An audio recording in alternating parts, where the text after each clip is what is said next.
सालों पहले एक नगर का राजा अपने राज्य में रात को अपना रूप बदलकर घूमता था। वह रूप बदलने के बाद लोगों से मिलकर अपनी यानी राजा के बारे में जानने की कोशिश करता और उनकी समस्याओं को समझता था।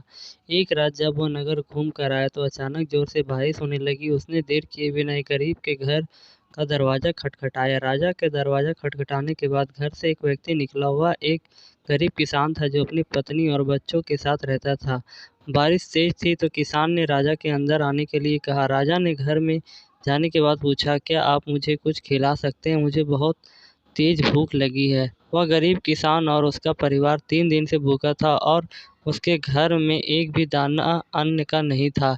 किसान के मन में हुआ कि भले ही हम भूखे हैं लेकिन अपने अतिथि को यूं ही भूखा नहीं रख सकते। अब किसान यह सोच कर बेचैन हो गया कि अपने अतिथि का पेट कैसे भरा जाए। तभी उसने घर के सामने वाली दुकान से चावल चुराने की तरकीब सोची।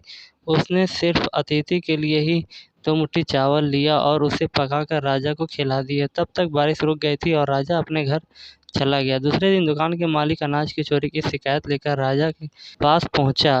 राजा ने दुकान के मालिक और उस गरीब किसान को अपनी सभा में प्रस्तुत होने का आदेश दिया।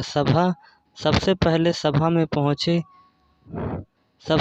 सभा में पहुंचे किसान ने राजा के सामने जाकर अपनी चोरी का इल्ज़ाम कबूल कर लिया और बीती हुई रात को पूरी बात राजा को बता दी। किसान राजा से कहता है कि मैंने चोरी की लेकिन मेरे परिवार ने उस अनाज का एक निवाला भी नहीं खाया। गरीब किसान की बात सुनकर राजा बहुत दुख हुआ और उसने किसान को बताया कि अतिथि के रूप में वह स्वयं तुम्हारे घर आया था।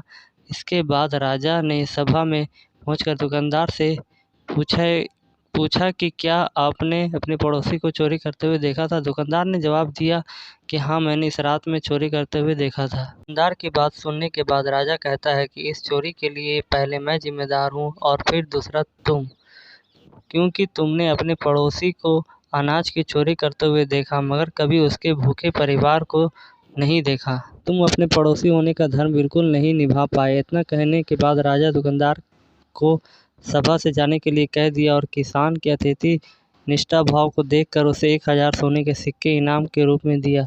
कहानी से हम ये सीख, अगर कोई आसपास रहने वाला आदमी मुसीबत में है तो उसकी मदद करनी चाहिए ताकि वो गलत काम और गलत करने से परहेज करे और उसे रोका जा सके।